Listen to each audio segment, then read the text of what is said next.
Somos Luarno Lubre, estamos encantadísimos de estar aquí neste Achegarte. Para nós é moi importante participar neste tipo de actividades culturais porque entendemos que a cultura é unha das cousas que dignifica calquer país. En este caso aquí se mostra parte do que é a cultura do noso país, de Galicia. Nos imos ofrecer un pouco da música que gravamos no noso último traballo en Solsticio. E queremos comenzar con un tema que é unha cantiga de Martin Kodax, aprendida directamente de un dos grandes mestres da música galega. Entendemos que facerlles homenaxes ou reconocer o reconocimento explícito a xente que formou os pilares da nosa música. En este caso nós entendemos que Miro Casabella foi un dos grandes pilares da nosa música. E aprendemos este tema, que é unha cantiga de Martin Kodax, dunha das versións que el fixo. Isto se chama Cuántas sabedes, está dedicada a Miro Casabella e para todos vos ao mesmo tempo. Cuántas sabedes.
Música tradicional galega, en este caso un tema moi reconocible porque forma parte, eu penso que do sentir de todos os galegos.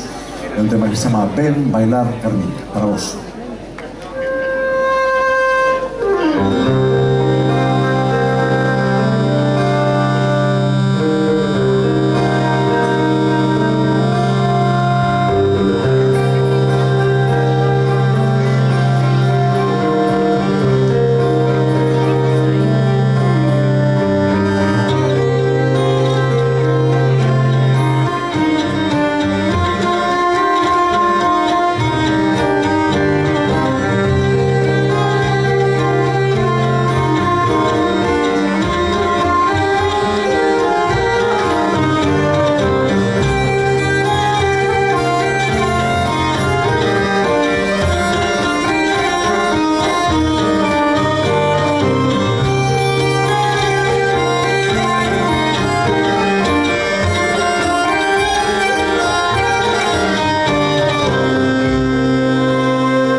artista italiana que se llama Schiarachula Marachula. Para vos.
Nos imos a ir rematando.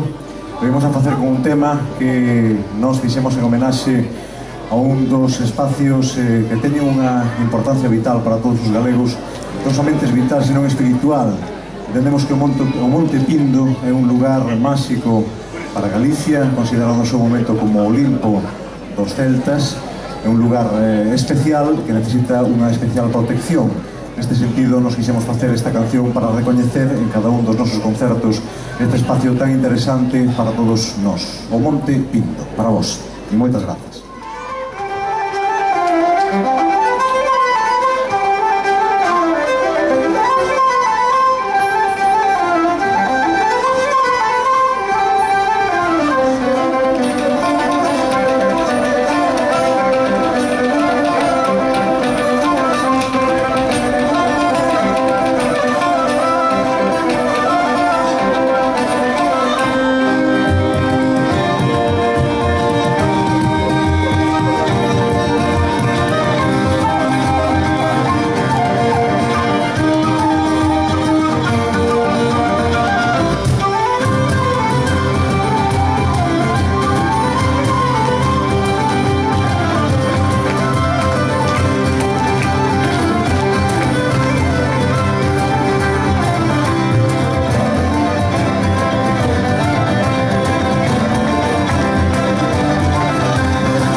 Gracias.